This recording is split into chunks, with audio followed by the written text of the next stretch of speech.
വയനാട് ഉരുൾപൊട്ടലിന്റെ പശ്ചാത്തലത്തിൽ പരിസ്ഥിതി സംരക്ഷണത്തിനായി പുതിയ നിർദ്ദേശങ്ങൾ മുന്നോട്ടുവെച്ച് പ്രമുഖ പരിസ്ഥിതി ശാസ്ത്രജ്ഞൻ ഡോക്ടർ മാധവ് ഗാഡ്ഗിൽ. പരിസ്ഥിതി സംരക്ഷണത്തിൽ ആഗോളതലത്തിൽ ഇന്ത്യയുടേത് മോശം റാങ്കിംഗ് ആണ്. ഇതിൽ മാറ്റമുണ്ടാകുക തന്നെ വേണം. കേരളത്തിൽ ഉൾപ്പെടെ മൈനിങ് ജോലികൾ തദ്ദേശീയരെ ഏൽപ്പിക്കണമെന്ന് മാധവ് ഗാഡ്ഗിൽ പറഞ്ഞു. കേരളത്തിലെ 85% ക്വാറികളും അനധികൃതമാണ്.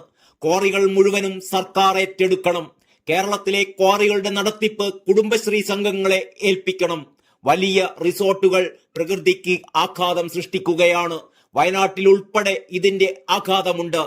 വയനാട്ടിൽ ഗോവ മോഡലിൽ ഹോം സ്റ്റേ ടൂറിസം നടപ്പാക്കണം. തേയിലത്തോട്ടങ്ങൾ ലേബർ കോഓപ്പറേറ്റീവ് സൊസൈറ്റികൾ ഏറ്റെടുക്കണമെന്നും ഗാഡ്ഗിൽ പറഞ്ഞു.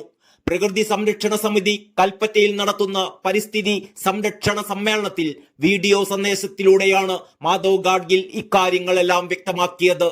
കേരളത്തിലെ ക്വാറികളുടെ പ്രവർത്തനത്തെക്കുറിച്ചും പരിസ്ഥിതി ചൂഷണത്തെക്കുറിച്ചും വിമർശിച്ച മാധവ് ഗാഡ്ഗിൽ വയനാട്ടിലെ ദുരന്ത ബാധിതർക്ക് 25,000 രൂപ സംഭാവന നൽകുന്നതായും അറിയിച്ചു.